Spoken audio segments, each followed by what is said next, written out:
नमस्कार दोस्तों, आप सभी का हमारे चैनल न्यू अकेडमी ऑफिशियल में स्वागत है।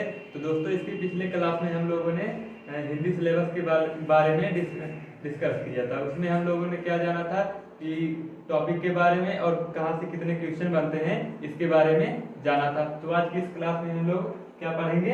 वर्णमाला। तो चलिए देखते हैं। वर्णमाला, पहले तो जान लीजिए कि वर्णमाला जो है किस लिपि में लिखी गई है। वर्णमाला कौन सी लिपि में लिखी गई है? देवनागरी।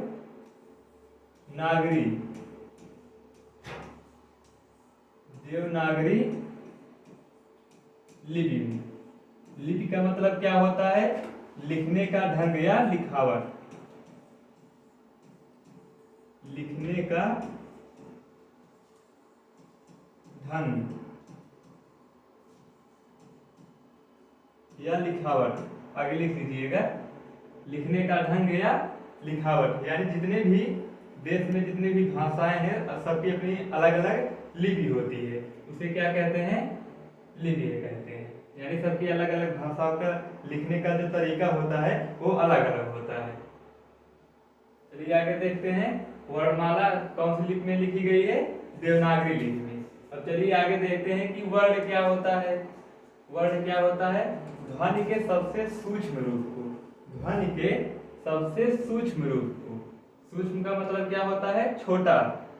यानी सूक्ष्म रूप को जिसे विभाजित यानी जिसे अलग नहीं किया जा सकता उसे क्या कहते हैं? वर्ण कहते हैं। वर्ण को अक्षर भी कहते हैं। वर्ण को क्या कहते हैं? अक्षर। जो मौखिक रूप से यानी जिन वर्णों को मौखिक रूप से बोला जाता है उसे ध्वनि कहते हैं, और जिसे लिखा जाता है उसे क्या कहते हैं? अक्षर कहते हैं। चलिए इतना हो गया। आगे देखते हैं वर्णमाला। वर्ण हो गया, अब वर्णमाला देखते हैं क्या होता है। ध्वनि के जो चिन्ह होते हैं, ध्वनि के जो चिन्ह होते हैं, जैसे देखिए का, खा, गा, घा, ये सब क्या है? ध्वनि के चिन्ह हैं, जिन्हें हम वर्ण कहते हैं। यानी ध्वनि के जो चिन्ह होते हैं जैसे का, खा, गा, घा, ये सब क्या है? ध्वनि के चिन्ह हैं, जिन्हें हम इन का, खा, गा, ये सब क्या है? वर्ण है। उनके एक सही और व्यवस्थित समूह को वर्णमाला कहते हैं। चलिए अब आगे देखते हैं।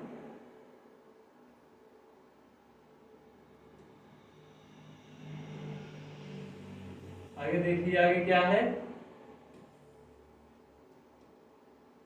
वर्तमान लेखन के आधार पर। वर्तमान लेखक के आधार पर, यहाँ पे लेखन रहेगा। वर्तमान लेखन के आधार पर स्वरों और व्यंजनों की संख्या। वर्तमान में जो है स्वरों और व्यंजनों की संख्या कितनी है? 52। चलिए इसमें देखते हैं कौन कौन से हैं। इसमें देखिए 11 स्वर।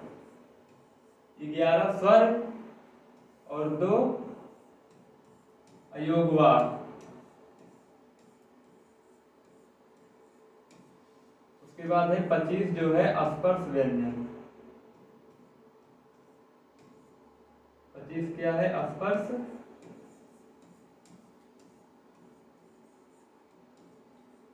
व्यंजन। और 4 है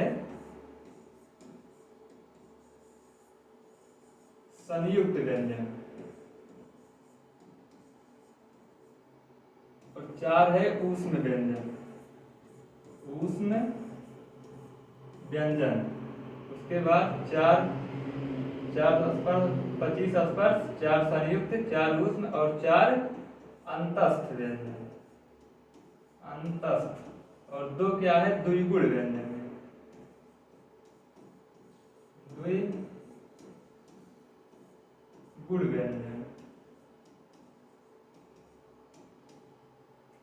तो इन सभी के बारे में हम लोग आगे देखेंगे कि ये अयोगवाक क्या होता है, स्पर्श व्यंजन कितने होते हैं, स्पर्श व्यंजन किसे कहते हैं, संयुक्त व्यंजन, ऊष्म व्यंजन, ये सब क्या है, इसके बारे में हम लोग आगे देखेंगे आगे की क्लास में।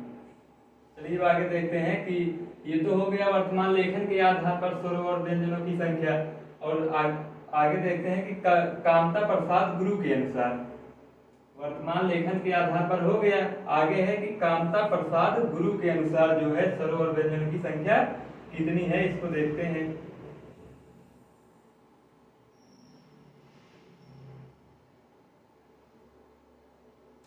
कामता प्रसाद गुरु के अनुसार स्वर और व्यंजनों की संख्या कितनी है? 46। इसमें देखिए, इसमें क्या है, 11 स्वर हैं और 2 अयोगवाह, 2 अयोगवाह।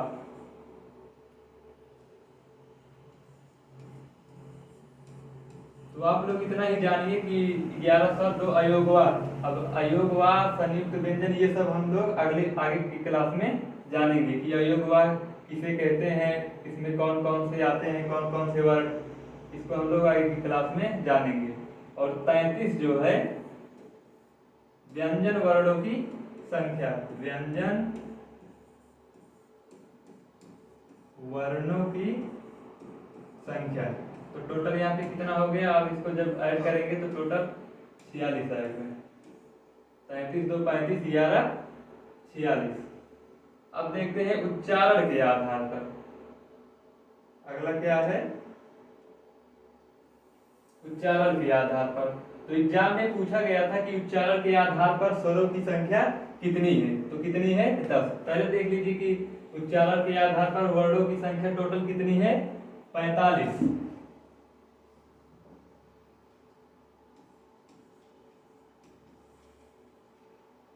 उच्चारण के आधार पर वर्णों की संख्या कितनी है? टोटल 45 है।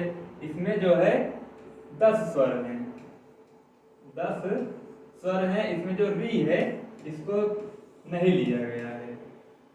तो एग्जाम में पूछा गया था कि उच्चारण के आधार पर स्वरों की संख्या बताइए, तो कितनी है?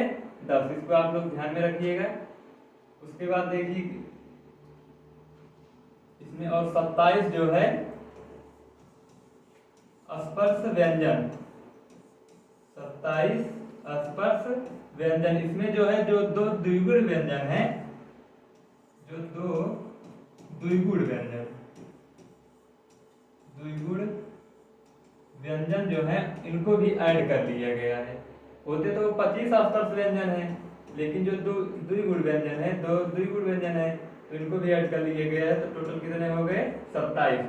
तो द्विगुण व्यंजन, संयुक्त व्यंजन, ऊष्म व्यंजन, अंतस्थ व्यंजन, अयोगवाह, ये सब क्या होते हैं, इनकी परिभाषा क्या होती है, हम लोग जब दूसरी क्लास पर पढ़ेंगे व्यंजन का क्लास, अभी हम लोग स्वर के बारे में जानेंगे, उस क्लास में हम लोग अच्छे से जानेंगे। तो क्या हो गया? 10 स्वर हो गए, 27 स्पर्श व्यंजन, उसके बाद 4 जो है ऊष्म व्यंजन, 4 ऊष्म व्यंजन, और 4 जो है अंतस्थ व्यंजन। चलिए अब आगे देखते हैं।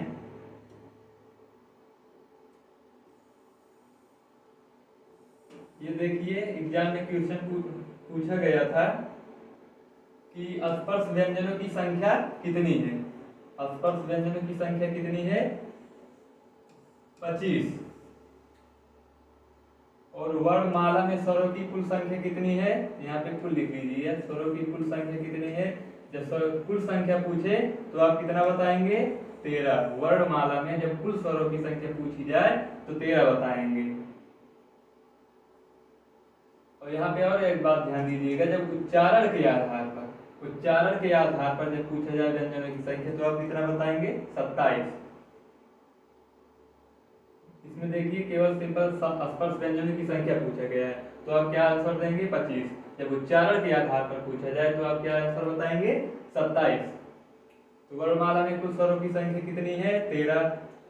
उसके बाद बताइएगा आप लोग उच्चारण के आधार पर, उच्चारण के आधार पर स्वरों की संख्या, उच्चारण के आधार पर स्वरों की संख्या।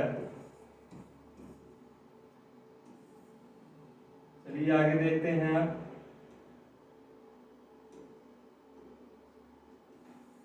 वर्ण के भेद, तो हमने सभी के आधार पर जो वर्णों को कितने भागों में बांटा गया है इसको देख लीजिए। अब देखते हैं वर्ण के भेद। कितने भेद हैं? 2। पहला क्या है? स्वर और दूसरा व्यंजन। स्वर किसे कहते हैं? जिन वर्णों के उच्चारण में हमें अन्य वर्णों की सहायता नहीं लेनी पड़ती उसे क्या कहते हैं स्वर। और व्यंजन जो होते हैं उन्हें उनके उच्चारण में हमको क्या होता है स्वरों की आवश्यकता होती है, यानी अन्य वर्णों की आवश्यकता होती है, उसे क्या कहते हैं व्यंजन वर्ण कहते हैं। तो देख लीजिए आप लोग, जिन वर्णों के उच्चारण में अन्य वर्णों की सहायता नहीं ली जाती उसे क्या कहते हैं स्वर वर्ण। और व्यंजन देखिए क्या होता है, व्यंजन वर्ण किसे कहते हैं, जिन वर्णों के उच्चारण में अन्य वर्णों की सहायता ली जाती है उसे क्या कहते हैं व्यंजन वर्ण। चलिए अब आगे देखते हैं स्वरों का वर्गीकरण। स्वरों का वर्गीकरण रचना के आधार पर। पहले हम क्या देखेंगे, रचना के आधार पर जो है स्वरों का वर्गीकरण देखेंगे। कितने भाग, रचना के आधार पर वर्गीकरण कितने भागों में बांटा गया है, 2 भागों में। कौन कौन से देख लीजिए। पहला क्या है मूल स्वर और दूसरा संधि स्वर। मूल स्वर में कौन कौन से आते हैं, इनकी संख्या कितनी है मूल स्वरों की 4। पहला देखिए क्या है, छोटा आ, छोटी ई, छोटा ऊ और री। उसके बाद देखिए संधि स्वर। संधि स्वर को 2 भागों में बांटा गया है। पहला देखिए क्या है, इसको आप लोग लिख दीजिए। पहला है दीर्घ, पहला क्या है दीर्घ संधि स्वर। संधि स्वर की संख्या कितनी है 7 और मूल स्वर की संख्या कितनी है 4। जो संधि स्वर है इसको 2 भागों में बांटा गया है। पहला दीर्घ संधि स्वर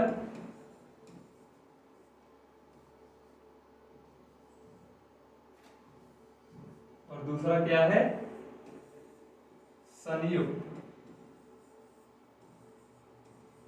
संयुक्त संधि स्वर। आप लोग लिख दीजिएगा। दीर्घ संधि स्वर में देखिए कौन कौन से आते हैं, छोटा आ प्लस छोटा आ मिलकर क्या बनेंगे दीर्घ बड़ा आ। उसके बाद देखिए छोटी ई प्लस छोटी ई मिलकर क्या बनेंगे दीर्घ बड़ी ई। उसके बाद छोटा ऊ प्लस छोटा ऊ मिलकर क्या बनेंगे दीर्घ बड़ा ऊ। ये हो गए 3 और 4 इसमें संयुक्त संधि स्वर में देखिए छोटा आ प्लस छोटी ई की मेल से क्या बनेगा ए। उसके बाद देखिए छोटा आ प्लस ए मिलकर क्या बनेंगे ए। उसके बाद छोटा आ प्लस उ मिलकर क्या होगा ओ। उसके बाद छोटा आ प्लस ओ मिलकर क्या बनेगा औ। इसे क्या कहते हैं संयुक्त संधि स्वर। तो इसको आप लोग नोट डाउन कर लीजिएगा। तो आगे देखते हैं, आगे क्या है स्वरों का उच्चारण काल के आधार पर वर्गीकरण। स्वरों का उच्चारण काल के आधार पर वर्गीकरण कितना है, इसका कितना वर्गीकरण है, उच्चारण काल के आधार पर इसे कितने भागों में बांटा गया है 3। कौन कौन से इसको देख लीजिए। पहला क्या है ह्रस्व स्वर और दूसरा दीर्घ स्वर। जब मुख्यता पूछा जाए, यदि मुख्यता पूछा जाए कि स्वरों का जो है मुख्यता कितने भागों में बांटा गया है तो आप कितना बताएंगे 2, ह्रस्व स्वर और दीर्घ स्वर। और तीसरा क्या है प्लुत स्वर।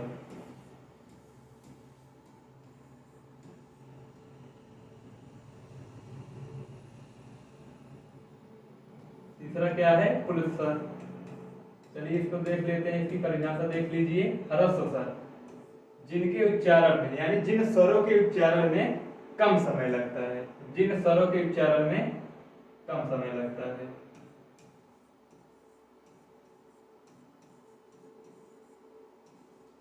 जिन स्वरों के उच्चारण में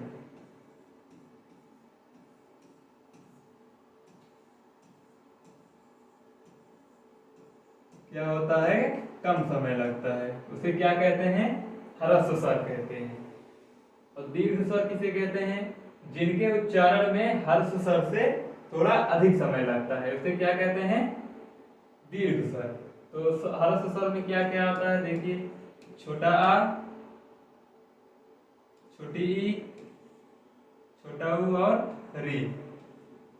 तो दीर्घ स्वर किसे कहते हैं, जिन स्वरों के उच्चारण में, जिन स्वरों के उच्चारण में, आप इतना लिख लीजिएगा, जिन स्वरों के उच्चारण में ह्रस्व स्वर से, जिन स्वरों के उच्चारण में यहां तक लिखने के बाद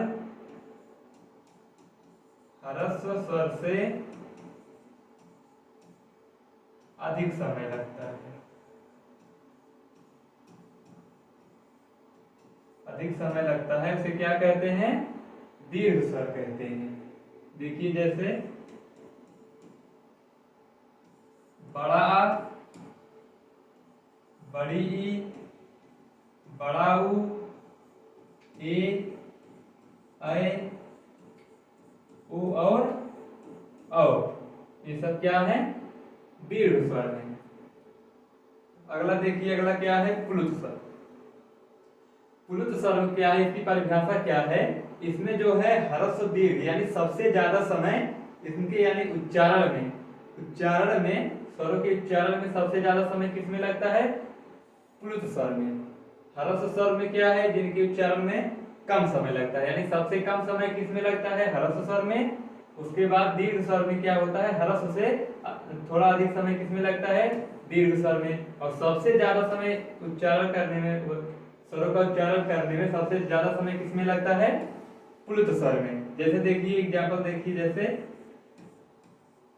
ओम, इसमें क्या है, सबसे अधिक समय लग रहा है इसका उच्चारण करने में। देखिए, जैसे ओम, इसका परिभाषा लिखने की जरूरत नहीं है, आप लोग समझ गए होंगे।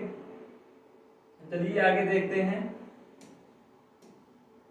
जिह्वा की क्रियाशीलता के आधार पर, जिह्वा की यानी जीभ के क्रियाशीलता के आधार पर स्वरों की संख्या कितनी है, 3 है। चलिए देखते हैं कौन कौन से। जिह्वा की क्रियाशीलता के आधार पर स्वरों की संख्या कितनी है, 3। देखिए, पहला क्या है, अग्र, और दूसरा मध्य, तीसरा पश्च। अग्र का मतलब यानी जीभ का जो अग्र भाग है, यानी इनका उच्चारण करने में, इन स्वरों का उच्चारण करने पर हमारे जो जीभ का अग्र भाग है ये ज्यादा क्रियाशील रहेगा। आप लोग इसका उच्चारण करिए, देखिए, जैसे ई, बड़ी ई, ए, ऐ, तो जो अगला भाग है जीभ का ये ज्यादा क्रियाशील रहेगा। उसके बाद देखिए मध्य, मध्य में देखिए क्या है, आ, इसका देखिए उच्चारण करने पर जो हमारे जीभ का मध्य भाग है, इसको देखिए मध्य भाग जो है आ, इसमें देखिए उच्चारण करिए, देखिए जैसे आ, तो इसका जो मध्य भाग है वो ज्यादा क्रियाशील है। उसके बाद देखिए अगला क्या है, पश्च, यानी जीभ का जो एकदम पिछले वाला है, पीछे वाला हिस्सा है वो ज्यादा क्रियाशील रहेगा इन स्वरों के उच्चारण में। देखिए जैसे आ, उ, बड़ा उ, ओ, औ, इन सब के उच्चारण में हमारे जो जीभ का पीछे वाला हिस्सा है वो ज्यादा क्रियाशील रहेगा। अब चलिए देखते हैं मुखाकृति के आधार पर। पहला क्या है, जिह्वा की क्रियाशीलता के आधार पर स्वरों की संख्या 3 है। अब देखते हैं मुखाकृति यानी मुख के आकृति के आधार पर स्वरों का वर्गीकरण कितना है, 4। चलिए देखते हैं कौन कौन सा है।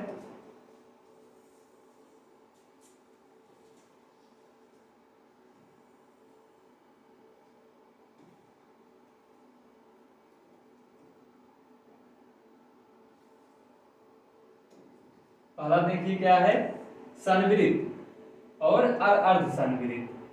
संवृत में क्या होगा, आपका जो मुंह होगा, इन जब स्वरों का आप उच्चारण करेंगे, मुंह का जो द्वार होगा वो सबसे कम खुला रहेगा। जैसे देखिए ई, उ, तो इनके उच्चारण में जो हमारा मुख का द्वार है सबसे कम खुला रहेगा।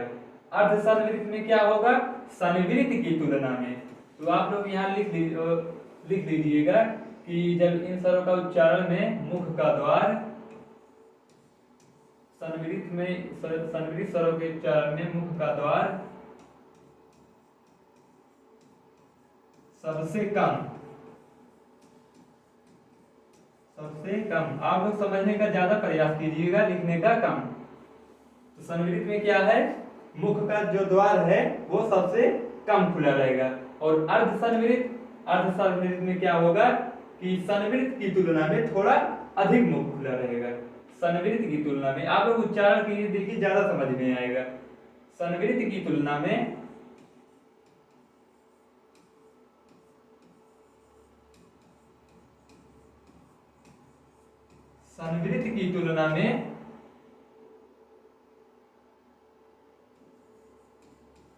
थोड़ा ज्यादा खुला रहेगा। और विपरीत क्या होता है, इसके उच्चारण में क्या रहेगा, मुंह आपका पूरा खुला रहेगा। मुख जो है आपका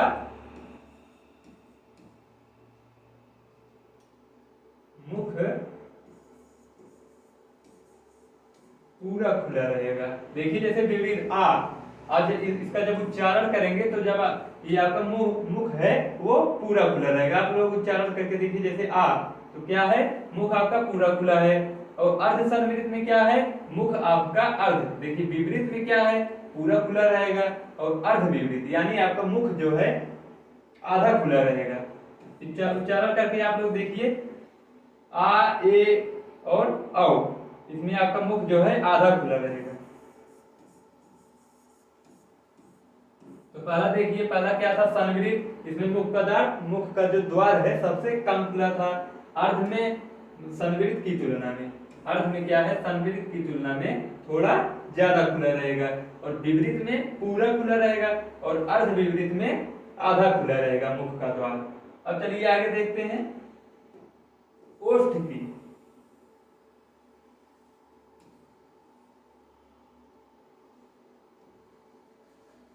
ओष्ठ की आकृति के अनुसार, यानी जो आपका ओठ है इसकी आकृति के अनुसार, जो के अनुसार कितने भागों में बांटा गया है, दो। पहला क्या है, वृत्तमुखी, और दूसरा क्या है, आवृतमुखी।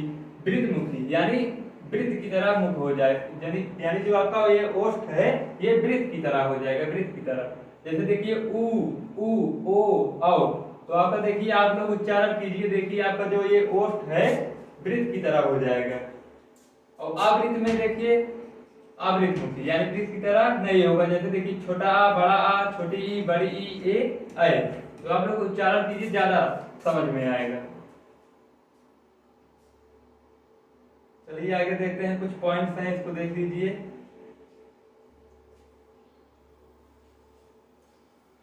स्वरों का उच्चारण जो है, अर्ध स्वर यानी आधा स्वर, या और वाह, ये क्या है, अर्ध स्वर। उसके बाद अगला देखिए कंठ, यानी जो इनका उच्चारण है कंठ से होता है, छोटा आ और बड़ा आ। उसके बाद देखिए तालु, स्वरों का जो क्रम होता है वो कहां से शुरू होता है, कंठ से। आप लोग इसको लिख लीजिएगा, स्वरों का जो क्रम है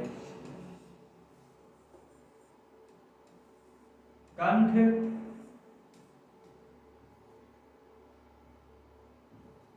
उसके बाद क्या है, तालु, कंठ, तालु, ओष्ठ, और अगला क्या है, मूर्धन्य।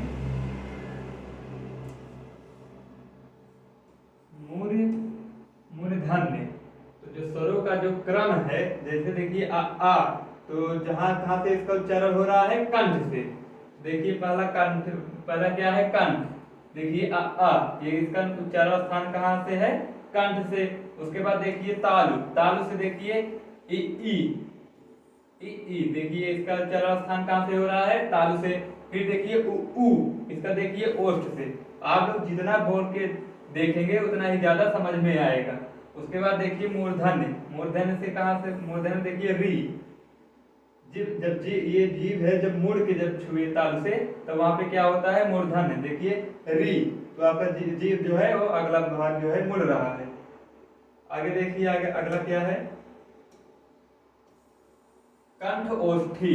कंठ ओष्ठी का मतलब देखिए कंठ प्लस ओष्ठी, ये देखिए कंठ ओष्ठी यानी कंठ से भी उच्चारण होगा, यानी दोनों इसमें मिक्स रहेंगे। देखिए जैसे ओ औ, इनका जो उच्चारण हो रहा है कंठ और ओष्ठ, इनके उच्चारण में कंठ ओष्ठ दोनों का प्रयोग हो रहा है। चलिए आगे देखते हैं कंठ तालव्य। कंठ से भी यानी ए और ऐ का जब उच्चारण करेंगे तो इनमें देखिए कंठ और तालु का दोनों का यूज होगा, ए ऐ। उसके बाद देखिए प्राकृतिक स्वर, छोटा आ छोटी ई छोटा ओ, इसे क्या कहते हैं? प्राकृतिक स्वर कहते हैं। उदासीन स्वर छोटा आ है और सहीर स्वर, इसे छोटा आ को क्या कहते हैं? सहीर स्वर भी कहते हैं। छोटा आ को उदासीन भी कहते हैं, उदासीन स्वर और सहीर स्वर भी कहते हैं। तो आप लोग ध्यान में रखिए। चलिए आगे बढ़ते हैं। आगे क्या है? स्वरों का क्रम। तो स्वरों का मैंने जो है क्रम बता दिया है, कहां से होता है? कंठ से। कंठ,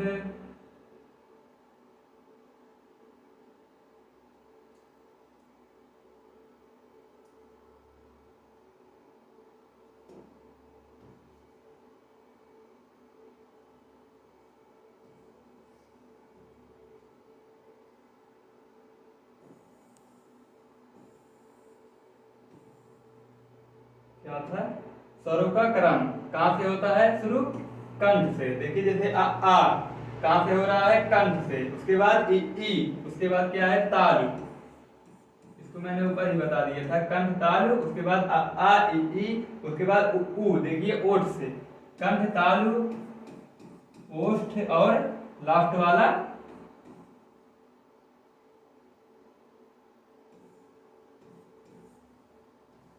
कंठ तालु ओष्ठ आ ई उ और री। री जो देखिए मूर्धन्य, कंठ तालु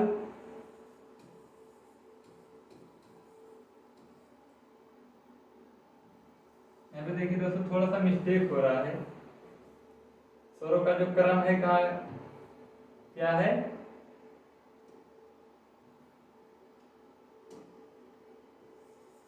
कंठ से, उसके बाद देखिए आ ई यानी तालु, कंठ से फिर तालु से आ ई उ, उसके बाद ओष्ठ।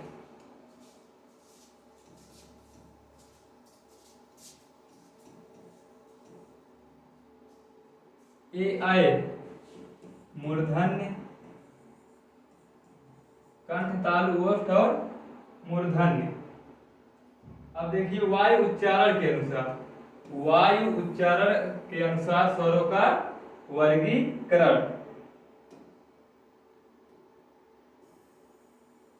अनुनासिक, अनुनासिक देखिए जिन स्वरों का उच्चारण मुख और नासिका दोनों से किया जाता है उसे क्या कहते हैं? अनुनासिक स्वर। यानी जब इन स्वरों का जब आप उच्चारण करेंगे, जो वायु है वो कहां से? मुख और नासिका दोनों से निकलेगा। देखिए जैसे आंख, हंसना, ऊंट, ये सब क्या है? अनुनासिक है। उसके बाद देखिए निरानुनासिक, वायु केवल मुख से निकलती है। इसमें देखिए कितने आते हैं? 11 स्वर, 11 स्वर। तो अभी हम लोग स्वर के बारे में पढ़ रहे हैं, तो क्या है? वायु केवल मुख से निकलती है, इसमें केवल क्या है? 11 स्वर। यदि व्यंजन भी पूछा जाए तो क्या है? जितने भी वर्ग होते हैं, तो जब व्यंजन पढ़ाया जाएगा, का वर्ग, चा वर्ग, इन सभी के बारे में बताया जाएगा। तो जितने भी वर्ग यानी का, चा, टा, ता, पा, इनका जो अंतिम अक्षर है उन सभी को छोड़ के, और जो ये अयोगवा अंग और आहा यानी वर्ग के लास्ट अक्षर को छोड़ के और ये अयोगवा को छोड़ के जितने भी वर्ण हैं वो सब क्या है? निरनुनासिक हैं। चलिए आगे देखते हैं।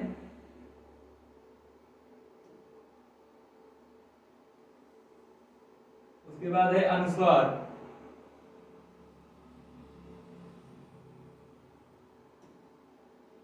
अनुस्वार जिस स्वर का उच्चारण करते समय ध्वनि केवल कहां से निकले? नाक से निकले, उसे क्या कहते हैं? अनुस्वार। इसकी बिंदी कैसे होती है? ऐसे। जैसे देखिए अंग, एग्जाम्पल लिख दीजिएगा, जैसे अंक, गंगा। देखिए इनका जो उच्चारण है, ध्वनि जो है केवल कहां से निकल रहा है, नाक से। चलिए आगे देखते हैं। स्वराघात क्या होता है? शब्दों का उच्चारण करते समय किसी शब्द पर विशेष बल देना क्या कहलाता है? स्वराघात या बलाघात। एग्जाम्पल देखिए, जैसे कालिया।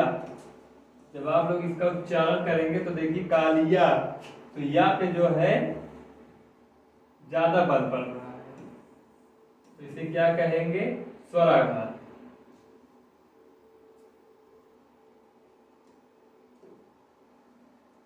अब आगे है, लास्ट टॉपिक है स्वरों की मात्रा।